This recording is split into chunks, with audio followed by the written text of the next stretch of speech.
Welcome to the Bible in 1 Year with Melissa Sykes. Today is January 20th, and we begin in Job chapter 5, verse 1 through 27. Eliphaz's response continues. Call out now. Is there anyone who will answer you? And to which of the holy ones will you turn? For wrath kills a foolish man, and envy slays a simple one. I have seen the foolish taking root, but suddenly I cursed his dwelling place. His sons are far from safety. They are crushed in the gate, and there is no deliverer. Because the hungry eat up his harvest, taking it even from the thorns, and a snare snatches their substance. For affliction does not come from the dust, nor does trouble spring from the ground.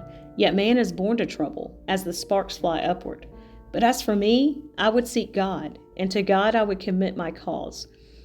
Who does great things and unsearchable, marvelous things without number? He gives rain on the earth and sends waters on the fields. He sets on high those who are lowly, and those who mourn are lifted to safety. He frustrates the devices of the crafty, so that their hands cannot carry out their plans. He catches the wise in their own craftiness, and the counsel of the cunning comes quickly upon them. They meet with darkness in the daytime and grope at noontime as in the night.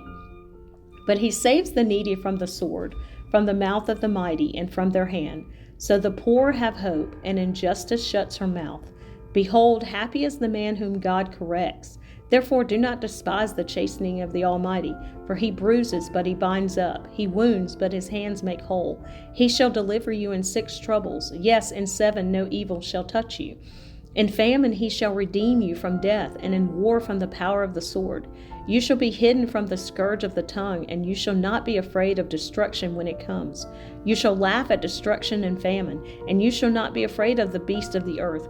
For you shall have a covenant with the stones of the field, and the beast of the field shall be at peace with you.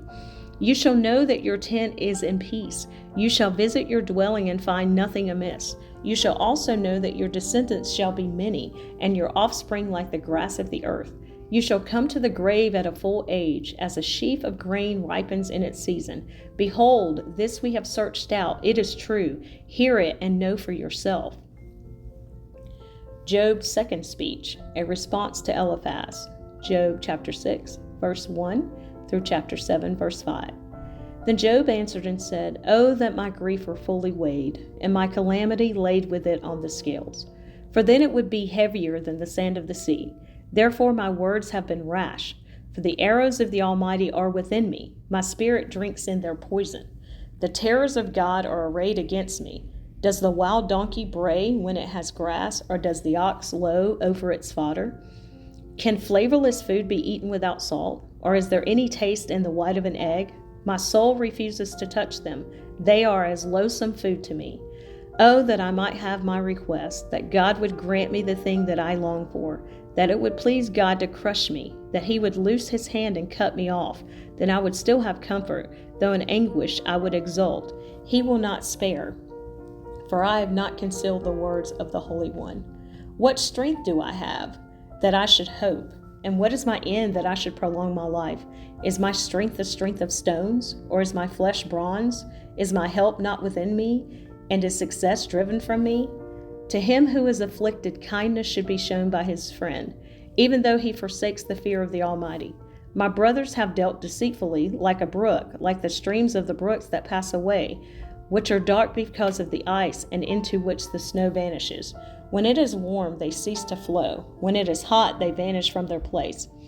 The paths of their way turn aside. They go nowhere and perish. The caravans of Terma look. The travelers of Sheba hope for them. They are disappointed because they were confident. They come there and are confused. For now you are nothing. You see terror and afraid. Did I ever say, bring something to me? Or offer a bribe for me from your wealth? Or deliver me from the enemy's hand? Or redeem me from the hand of the oppressors? Teach me, and I will hold my tongue. Cause me to understand wherein I have erred. How forceful are right words, but what does your arguing prove? Do you intend to rebuke my words, and the speeches of a desperate one, which are as wind? Yes, you overwhelm the fatherless, and you undermine your friend. Now therefore, be pleased to look at me, for I would never lie to your face. Yield now, let there be no injustice. Yes, concede, my righteousness still stands. Is there injustice on my tongue? Cannot my taste discern the unsavory? Is there not a time of hard service for man on earth? Are not his days also like the days of a hired man, like a servant who earnestly desires the shade, and like a hired man who eagerly looks for his wages? So I have been allotted months of futility, and wearisome nights have been appointed to me. When I lie down, I say, when shall I rise, and the night be ended? For I have had my fill of tossing till dawn. My flesh is caked with worms and dust. My skin is cracked and breaks out afresh. Job cries out to God. Job chapter 7, verse 6 through 21. My days are swifter than a weaver's shuttle and are spent without hope. Oh, remember that my life is a breath. My eye will never again see good.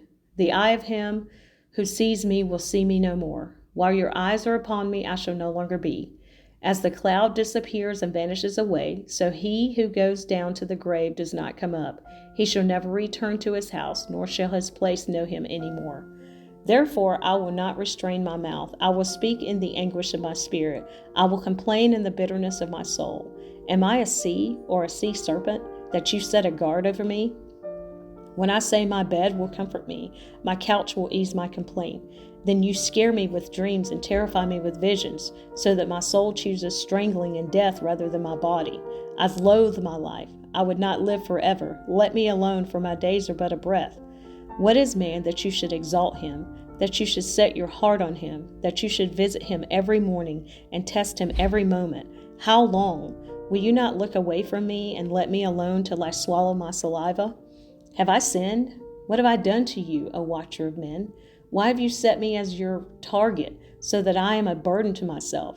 Why then do you not pardon my transgression and take away my iniquity? For now I will lie down in the dust, and you will seek me diligently, but I will no longer be.